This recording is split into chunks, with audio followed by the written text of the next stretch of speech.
J'ai vu mon père seul à mon propre mariage, assis près de la cuisine. Quelque chose en moi s'est brisé. Le charme de ma mariée s'est évanoui sous mes yeux. J'ai regardé le maire, envoyé un message et quelques minutes plus tard, il a pris le micro. Tous les regards se sont tournés, et ma mariée a pâli. Je n'oublierai jamais le moment où j'ai balayé la salle du regard et vu mon père assis seul à mon propre mariage, repoussé contre le mur près de la cuisine. C'était comme si quelqu'un avait essayé de le faire disparaître, de l'effacer de la célébration pour laquelle il avait tout sacrifié. C'est à cet instant que quelque chose en moi a commencé à changer. Je m'appelle Daniel Wright. J'ai 31 ans.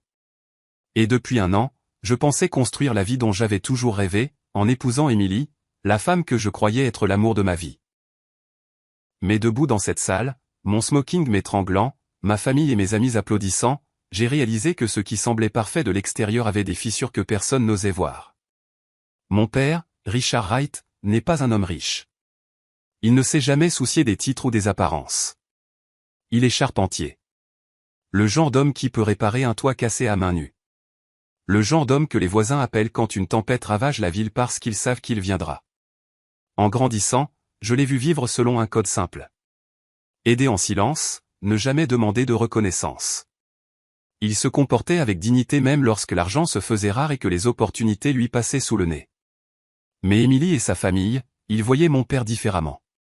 Pour eux, il était un homme sans statut, quelqu'un qui n'avait pas sa place dans leur monde scintillant. Dès que nous avons annoncé nos fiançailles, les commentaires ont commencé. Daniel, peut-être que ton père devrait faire simple le jour du mariage. C'est un homme bon, mais il sera peut-être plus à l'aise loin des projecteurs. Je me disais qu'il ne voulait pas faire de mal. Je voulais croire qu'Émilie m'aimait pour qui j'étais, pas pour l'image que sa famille voulait protéger. Le jour du mariage, les murmures se sont transformés en actes. Alors que ses proches remplissaient les premiers rangs avec leurs chaussures cirées et leurs parfums coûteux, on a indiqué à mon père une chaise pliante près de la porte de la cuisine. Pas de nappe, pas de carton nominatif, juste un siège en plastique, comme s'il était un invité indésirable qui s'était glissé à l'intérieur. Je l'ai vu hésiter une seconde, ses mains se crispant sur sa vieille veste. Mais ensuite, il s'est assis sur cette chaise, le visage calme, les yeux baissés. Il n'a pas protesté. Il ne le fait jamais. C'est sa nature. Le genre d'homme qui avale sa fierté pour maintenir la paix, même quand il mérite bien mieux. Et moi, je l'ai laissé faire. C'est la partie qui me ronge. À ce moment-là, j'étais encore aveugle, toujours enveloppé dans la toile soignée des assurances d'Émilie me disant que, c'est mieux comme ça, et, nous ne voulons pas faire de scène. Je me suis dit que mon père ne s'en souciait pas, qu'il préférait peut-être même cela. Mais au fond de moi, un nœud se serrait dans ma poitrine. La musique jouait, les verres tintaient, les gens riaient, mais tout ce que j'entendais, c'était le silence autour de mon père, les chaises vides près de lui, la façon dont personne ne croisait son regard, comme si sa présence était une source d'embarras. Il était assis là comme un fantôme à une célébration où il avait tous les droits de se tenir fièrement. Et c'est là que je l'ai senti. La première fissure dans l'illusion dans laquelle je vivais. Quelque chose en moi s'est brisé, même si je ne savais pas encore quoi en faire. Pour la première fois depuis des mois, je me suis posé une question que j'avais eu trop peur d'affronter. Si c'est ainsi que ma fiancée traite l'homme qui m'a élevé, dans quel genre de mariage suis-je en train de m'engager? Avec le recul, je réalise que le jeu d'Émilie avait commencé bien avant le jour du mariage. À l'époque, je ne le voyais pas. Ou peut-être que je refusais de le voir. L'amour rend aveugle, dit-on. Et j'en étais l'exemple parfait. Je pensais épouser une femme qui m'aimait pour qui j'étais. Ce que je n'avais pas compris, c'est qu'elle aimait la version de moi qu'elle pouvait façonner, celle qui s'intégrait parfaitement dans le monde policé de sa famille. Cela a commencé par de petites remarques, presque ludiques. Daniel, peut-être ne devrais-tu pas porter ces vieilles bottes quand tu viens dîner. Papa aime que les gens aient l'air professionnels. Ou, penses-tu vraiment que ton père sera à l'aise lors d'un grand événement comme celui-ci? Je prenais ça à la légère, me disant qu'elle était juste nerveuse à l'idée de faire bonne impression. Mon père ne s'était jamais soucié des apparences, et peut-être que cela l'embarrassait un peu. Mais l'embarras s'est transformé en critique, et la critique en quelque chose de plus sombre. La honte. Émilie avait une façon de planter le doute comme des graines. Je sais que tu aimes ton père, mais ne penses-tu pas que parfois il te retient, disait-elle, ses mains se glissant dans les miennes, ses yeux remplis d'une douce sollicitude. Tu pourrais faire tellement plus si tu n'étais pas toujours lié à lui. Elle n'élevait jamais la voix, ne donnait jamais l'impression d'attaquer. Au lieu de cela, elle drapait ses mots de soi, et je les portais comme des chaînes. Sa famille amplifiait le jeu. Les dîners chez ses parents sont devenus des tests silencieux auxquels j'échouais sans même m'en rendre compte. Son père posait des questions sur mon travail, le comparant toujours au fils de quelqu'un d'autre qui avait un bureau d'anglais et un salaire à 6 chiffres. Sa mère souriait poliment à mon père quand il venait nous rendre visite. Mais je remarquais la rapidité avec laquelle ses yeux se dardaient sur ses chaussures usées, ses mains calleuses. Je voulais le défendre, mais Émilie me serrait le genou sous la table, un rappel silencieux de rester tranquille. Peu à peu, j'ai cessé d'inviter mon père aux réunions. Je me disais que c'était pour maintenir la paix, pour éviter les moments inconfortables, mais au fond, je laissais Émilie réécrire le récit de qui était mon père. Elle le dépeignait comme quelqu'un de petit, de démodé, à cacher. Et moi, Dieu me pardonne, je l'ai cru. Au moment où la planification du mariage a commencé, elle avait perfectionné le scénario.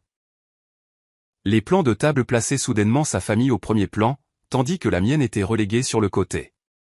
Les choix concernant la musique, la nourriture, même l'officiant, étaient orientés dans sa direction.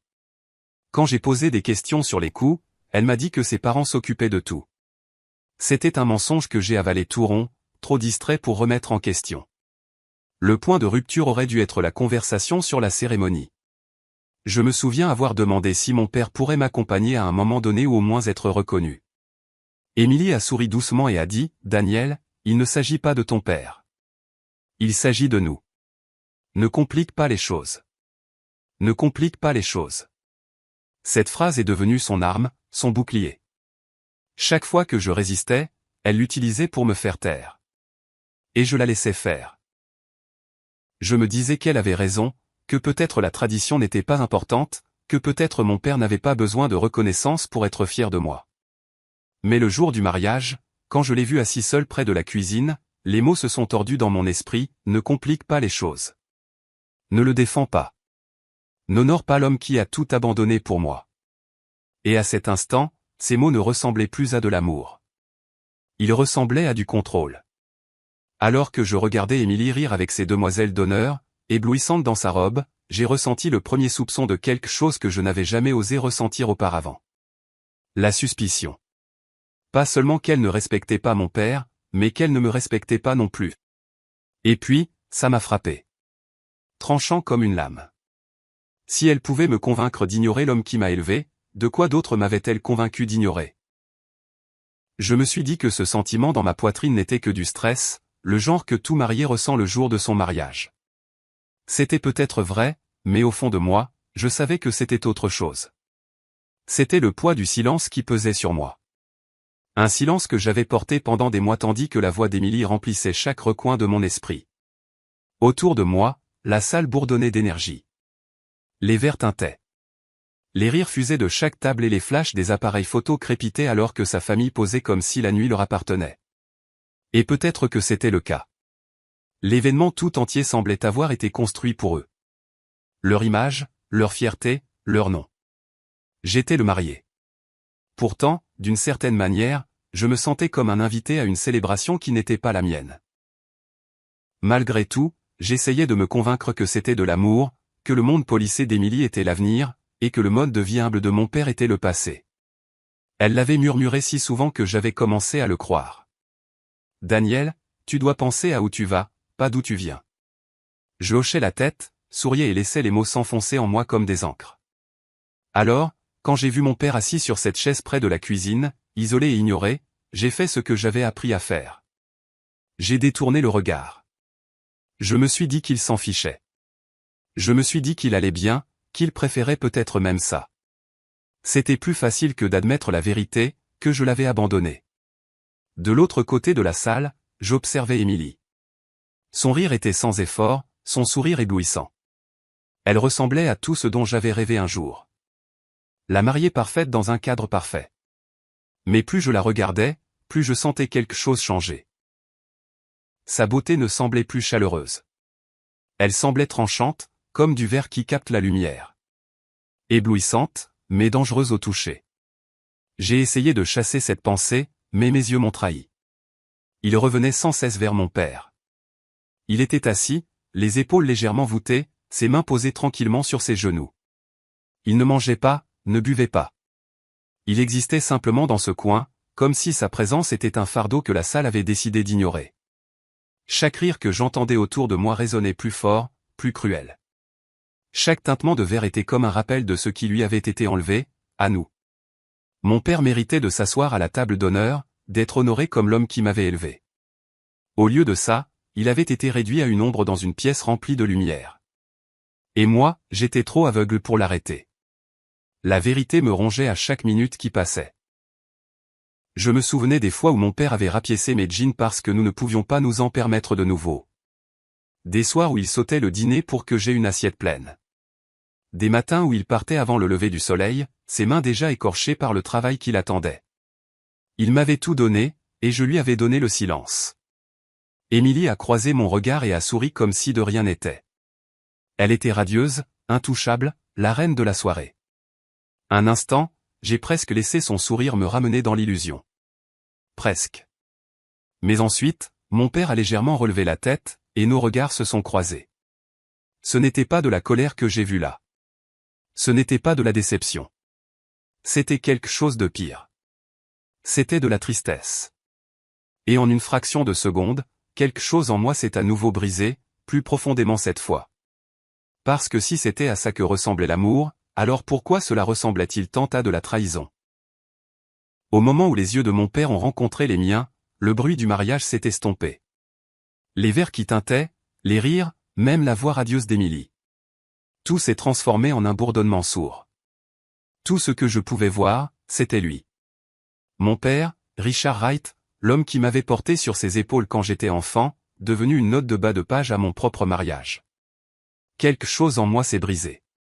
Jusqu'à ce moment, j'avais vécu dans le monde qu'Émilie avait construit pour moi, poli, scénarisé, impeccable en surface. Elle m'avait convaincu que mon père était trop simple, que je devais m'élever au-dessus de son ombre. Et je l'avais cru parce que je le voulais, parce que je pensais que l'amour signifiait faire plus confiance à sa vision qu'à mes propres instincts. Mais le voir là, seul, déshonoré, m'a arraché le bandeau des yeux. Pour la première fois, j'ai vu Émilie clairement. Elle était belle, oui, mais sa beauté ne m'aveuglait plus. Elle était froide, calculatrice, du genre qui attire les gens pour mieux les contrôler. Le sourire qu'elle affichait en se mêlant à sa famille ressemblait à une performance soigneusement répétée. Et j'ai réalisé que je n'étais qu'une autre partie de sa performance. Ce n'était pas de l'amour. C'était de la stratégie.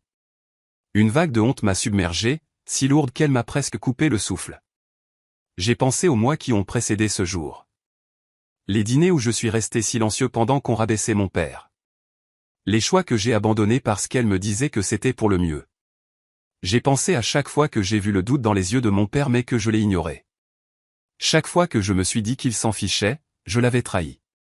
Et pire encore, je m'étais trahi moi-même. Alors qu'Émilie se tournait pour me regarder à travers la pièce, nos regards se sont croisés. Elle a souri, ce même sourire éblouissant et parfait. Et pour la première fois, cela m'a rendu malade, parce que je savais maintenant ce qu'il y avait derrière, le contrôle, la manipulation, une soif de statut qui n'avait rien à voir avec moi et tout à voir avec les apparences. Le poids de tout cela m'écrasait.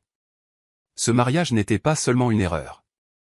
C'était un piège, et j'y étais entré tout droit, les yeux bandés et le sourire aux lèvres. Mes mains tremblaient alors que je tendais la main vers ma coupe de champagne, mais je n'ai pas pu me résoudre à boire.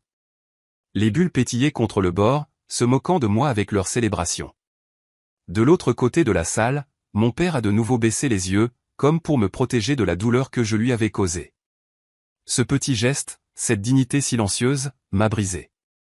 Je ne pouvais plus rester silencieux, pas après tout ce qu'il avait fait pour moi, pas après tout ce qu'elle m'avait pris. Mon esprit s'emballait, cherchant désespérément une issue. Je pourrais marcher jusqu'au micro et dire la vérité. Je pourrais confronter Émilie devant tout le monde. Je pourrais démolir l'illusion que sa famille avait construite autour de nous. Mais chaque pensée semblait imprudente, désordonnée, comme frappée à l'aveugle dans le noir. Ce dont j'avais besoin, c'était de quelque chose d'indéniable, quelque chose que personne, ni Émilie, ni sa famille, ni même moi, ne pourrait transformer en un autre mensonge. Et alors que mes yeux parcouraient la pièce, cherchant une réponse, je l'ai vu, le maire, assis à quelques tables de là, son expression calme, ignorant la tempête qui couvait en moi. Et à cet instant, je me suis souvenu. Il y a des années, quand la tempête a ravagé la moitié de la ville, mon père s'était présenté à la porte du maire. Le toit s'effondrait, la pluie s'infiltrait, et mon père l'a réparé de ses deux mains. Il n'a rien demandé en retour. Et nous voilà, mon père, humilié en silence, le maire assis parmi les invités, et moi, enfin éveillé à la vérité. Les pièces du puzzle ont commencé à s'assembler dans mon esprit, net et clair. C'était peut-être comme ça que je pourrais leur montrer à tous qui était vraiment mon père. Ma poitrine se serrait sous le poids de la vérité. La musique du mariage continuait, joyeuse et creuse, mais à l'intérieur, j'étais en train de me défaire. Mon père avait été humilié. J'avais été aveugle. Et Émilie avait tout orchestré avec un sourire. Maintenant, j'étais réveillé. Mais à quoi bon se réveiller si je restais là, paralysé? J'ai essayé d'imaginer quoi faire. La première pensée a été de marcher droit vers le micro, de le prendre des mains du maître de cérémonie et de dire la vérité à tout le monde. De dépouiller les mensonges, de désigner mon père et de déclarer ce qu'il avait fait, qui il était vraiment. Mais l'image s'est effritée dans mon esprit. La famille d'Émilie rejetterait cela comme un mélodrame, me traiterait d'instable, transformerait mes paroles en une autre histoire sur un marié qui a perdu le contrôle. J'ai envisagé de confronter Émilie elle-même, là, au centre de la pièce, sous les lustres. Je pourrais exposer sa manipulation, la forcer à admettre ce qu'elle avait fait. Mais je savais à quel point sa langue était acérée, à quelle vitesse elle pouvait tordre les mots. Elle sourirait, nierait, prendrait ça à la légère. Et devant cette foule, je passerais pour un imbécile jaloux. Une autre pensée m'a frappé. Je pourrais saisir la main de mon père, le tirer de cette chaise près de la cuisine et le conduire moi-même au centre de la pièce, pour me tenir à ses côtés, épaule contre épaule, là où il devait être. Un instant, j'ai presque quitté ma chaise pour le faire, mais la peur m'a arrêté. Pas la peur d'Émilie, pas la peur de sa famille, mais la peur que ce ne soit pas suffisant. Qu'il le regarderait encore et ne verrait que ce qu'il voulait voir. Un homme pauvre qui n'avait pas sa place. Les idées tourbillonnaient dans ma tête comme des vagues se brisant contre des rochers. Aucune ne semblait juste. Aucune ne semblait être la justice. Et puis, comme une lueur dans le coin de mon œil, je l'ai revu. Le maire. Il était assis à quelques tables de là, détendu, ignorant la tempête qui faisait rage en moi.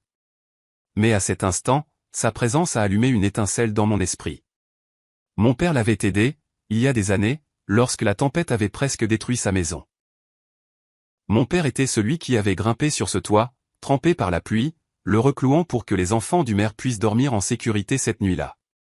Le souvenir m'a frappé de plein fouet. Le maire devait son confort à l'homme même qui était maintenant assis seul dans l'ombre de mon mariage. Mon pouls s'est accéléré. Est-ce que ça pourrait marcher? Pourrait-il être celui qui parlerait, qui révélerait ce qu'Émilie et sa famille avaient essayé d'enterrer? J'ai hésité, ma main tremblant près de mon téléphone. Et s'il refusait? Et s'il ne s'en souvenait même pas? Et si Émilie transformait cela en une autre histoire sur moi cherchant à attirer l'attention? Mais mon père a bougé sur sa chaise, ses épaules plus lourdes que je ne les avais jamais vues. Cette vision a percé tous mes doutes. Il ne s'agissait plus de moi. Il s'agissait de lui donner l'honneur qu'il méritait, même si cela brisait tout le reste autour de moi. J'ai pris mon téléphone. Mon pouce a survolé l'écran, mon esprit s'emballant. Comment commence-t-on un message pareil? Monsieur le maire, s'il vous plaît, aidez-moi. Monsieur, mon père mérite mieux. Aucun mot ne semblait suffisant. Finalement, le cœur battant à tout rompre, j'ai tapé une seule ligne. Courte, urgente, vraie. J'ai appuyé sur « Envoyer ». De l'autre côté de la salle, le téléphone du maire s'est allumé. Il a baissé les yeux, puis a levé les siens pour croiser les miens. Et à cet instant, j'ai su que le silence de la soirée était sur le point de se briser. La salle était pleine de bruit, mais en moi, tout était devenu calme. J'avais envoyé le message, et tout ce que je pouvais faire, c'était attendre. Mon téléphone semblait lourd dans ma main, la lueur de l'écran s'estompant alors que le SMS disparaissait dans l'air entre nous. De l'autre côté des tables, le maire a regardé son téléphone, puis m'a regardé. Un instant, son visage était illisible. Le tintement des verres, le bavardage des invités, le rire d'Émilie, Tout s'est brouillé alors que je me concentrais uniquement sur lui. Nos regards se sont croisés. Ce ne fut pas un long regard, mais c'était suffisant. Il savait. Je me souvenais de cette nuit, il y a des années, quand une tempête avait fendu le ciel, ravageant notre petite ville.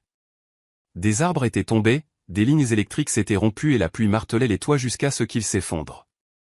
J'étais adolescent à l'époque, pieds nus dans la boue, regardant mon père attraper sa ceinture à outils et s'aventurer dans le chaos. Les gens ont besoin d'aide, avait-il simplement dit. Quelques heures plus tard, nous nous sommes retrouvés chez le maire. Le toit s'effondrait, l'eau se déversait dans le salon. Mon père a grimpé sous la pluie sans hésitation. Des clous entre les dents, un marteau à la main, trempé jusqu'aux os. Il a travaillé jusqu'à ce que ses doigts saignent, colmatant les brèches pour que les enfants du maire puissent dormir au sec cette nuit-là. Il n'a jamais demandé de remerciement. Il n'a jamais demandé de paiement. Il a seulement dit, c'est ce qu'il fallait faire.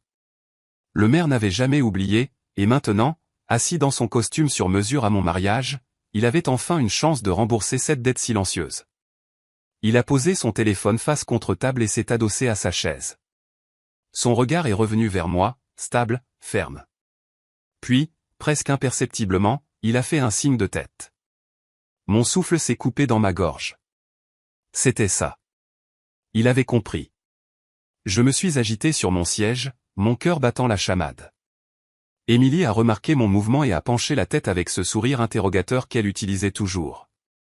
Celui qui signifiait « reste à ta place ». Ne gâche pas tout. Pour la première fois, son sourire ne m'a pas contrôlé. Il m'a donné de la force, parce que je savais ce qui allait se passer, et elle, non. Le maire a murmuré quelque chose à sa femme, qui lui a lancé un regard surpris, puis a hoché la tête. Il a redressé sa veste, son expression calme et résolue. Lentement, il s'est levé de sa chaise. Le grincement du bois sur le sol était faible, mais il a traversé la pièce comme un coup de tonnerre à mes oreilles. Quelques têtes se sont tournées. Les conversations ont baissé d'un ton pendant une seconde, puis ont repris. Personne ne comprenait encore ce qui se préparait. J'ai jeté un coup d'œil à mon père.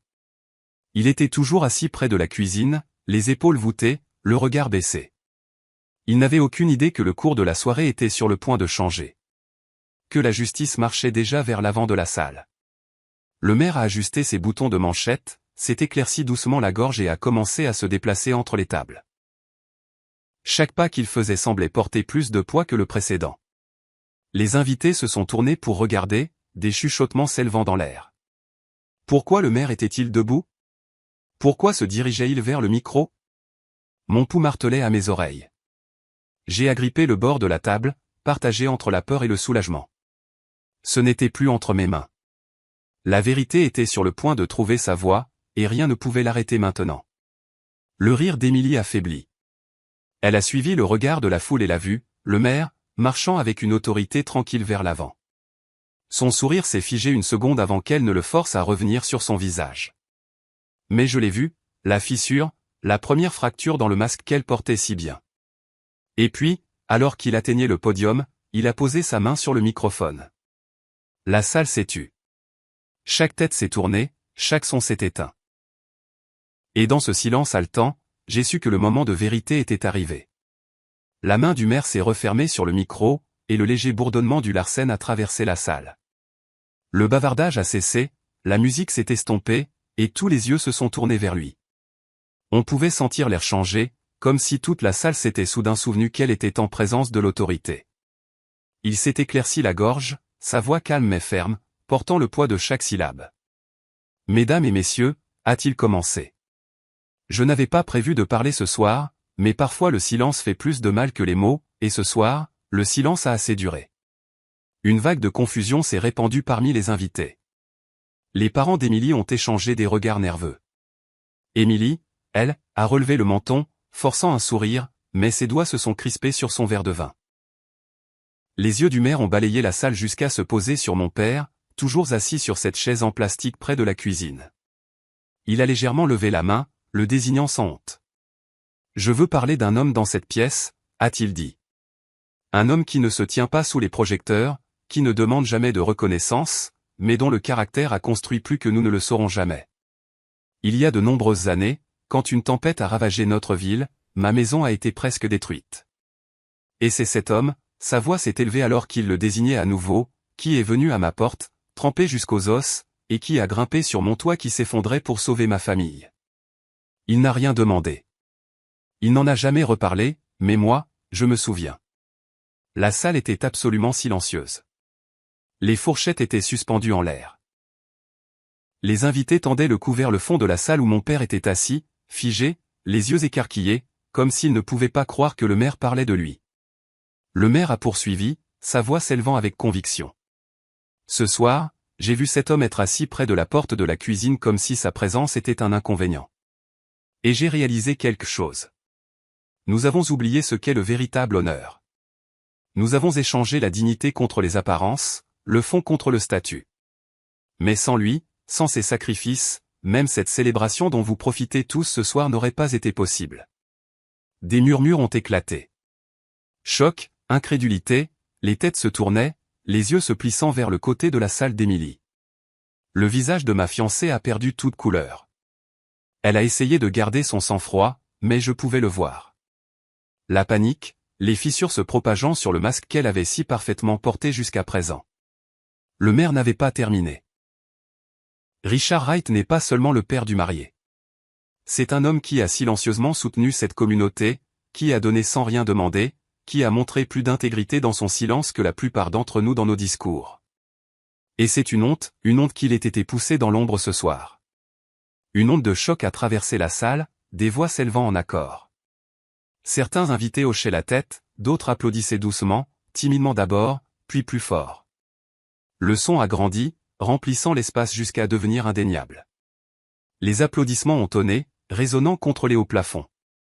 Mon père a baissé la tête, submergé, ses mains tremblant sur ses genoux. Il n'avait jamais demandé ce moment, jamais voulu de reconnaissance. Mais la voilà, rugissant dans la salle comme la justice qui se libérait enfin. Les lèvres de la mère d'Émilie se sont pincées, le visage de son père est devenu rouge. Émilie, elle, était assise, rigide, son verre intact, son sourire disparu. Et moi? Mon cœur battait à tout rompre alors que la vérité brisait enfin les murs de la tromperie. Pour la première fois, je voyais mon père honoré comme il aurait dû l'être. Pour la première fois, je n'étais plus aveugle. Mais je savais aussi que lorsque les applaudissements cesseraient, tous les yeux se tourneraient vers moi. Et à ce moment-là, je devrais décider de quel côté je me tenais vraiment. Les applaudissements ont déferlé dans la salle comme le tonnerre, montant et descendant jusqu'à remplir chaque recoin. Un instant, je suis resté figé, la poitrine serrée, les mains tremblantes le long de mon corps. Les mots du maire résonnaient encore à mes oreilles, non seulement comme un éloge à mon père, mais comme une accusation contre moi. J'avais été silencieux trop longtemps. Lentement, les applaudissements se sont calmés et la salle s'est tournée. Des dizaines d'yeux, des centaines, tous se sont dirigés vers moi. Le marié. Le fils de l'homme qui venait d'être sorti de l'ombre pour être mis en lumière. Les mains d'Émilie ont jailli et ont saisi mon poignet, ses ongles s'enfonçant dans ma peau, acérés et désespérés. Elle s'est penchée près de moi, sa voix basse et venimeuse, dissimulée sous son sourire fragile. « N'ose même pas » a-t-elle murmuré. « N'ose même pas empirer les choses. » Pendant des mois, ces mots m'auraient contrôlé. Pendant des mois, j'avais suivi sa direction, renoncé à mes instincts et fait taire ma propre voix. Mais pas ce soir. Plus maintenant. Je l'ai regardé. Vraiment regardé. L'éclat dans ses yeux avait disparu, remplacé par la panique. Le charme auquel j'avais cru s'était effondré, ne révélant que la peur et le contrôle. À cet instant, la femme que je pensais aimer m'a semblé être une étrangère. Je me suis dégagé le poignet. Pas à pas, j'ai traversé la salle. Chaque pas résonnait plus fort que le précédent. Les invités s'écartaient en silence à mon passage, leurs regards me suivant, leurs chuchotements étouffés. Et puis je l'ai atteint. Mon père, assis seul près de la cuisine, la tête baissée comme s'il ne pouvait pas croire que tout cela était réel. Je me suis agenouillé devant lui. Papa, je suis désolé. Pour tout ça. Pour les avoir laissés te traiter ainsi, pour m'être laissé croire à leurs mensonges. Tu méritais d'être au cœur de cette journée, parce que tu es le cœur de ce que je suis. Ses yeux se sont remplis de larmes. Un long moment, il n'a pas pu parler. Puis, lentement, il s'est levé, ses mains, calleuses, marquées par une vie de travail, se sont posées sur mes épaules. La salle a éclaté de nouveau. Applaudissements, acclamations. Certains invités se sont levés. Le son a déferlé comme une vague, nous submergeant, noyant tout le reste. Je me suis tourné et j'ai fait face à la foule, toujours aux côtés de mon père. Émilie était pâle, les lèvres entr'ouvertes par le choc. Sa famille était assise, raide, incapable de masquer son humiliation. L'illusion qu'ils avaient mis tant d'efforts à construire s'était effondrée en une seule soirée. La voix du maire a retenti une fois de plus. Mesdames et messieurs, honorons l'homme qui n'aurait jamais dû être caché. Et ils l'ont fait. Je me fichais des fleurs, de la musique ou du programme soigneusement répété. Je me fichais qu'Émilie soit assise, figée dans le silence, son contrôle lui glissant entre les doigts. Tout ce qui comptait, c'était l'homme à mes côtés. L'homme qui m'avait tout donné et n'avait rien demandé. Cette nuit-là, j'ai fait mon choix. J'ai choisi mon père. Et en le choisissant, je me suis choisi moi-même. Le mariage, tel qu'Émilie l'avait imaginé, était terminé. Mais quelque chose de bien plus grand avait pris sa place. La vérité. Et la vérité, une fois dite, ne pourrait plus jamais être réduite au silence.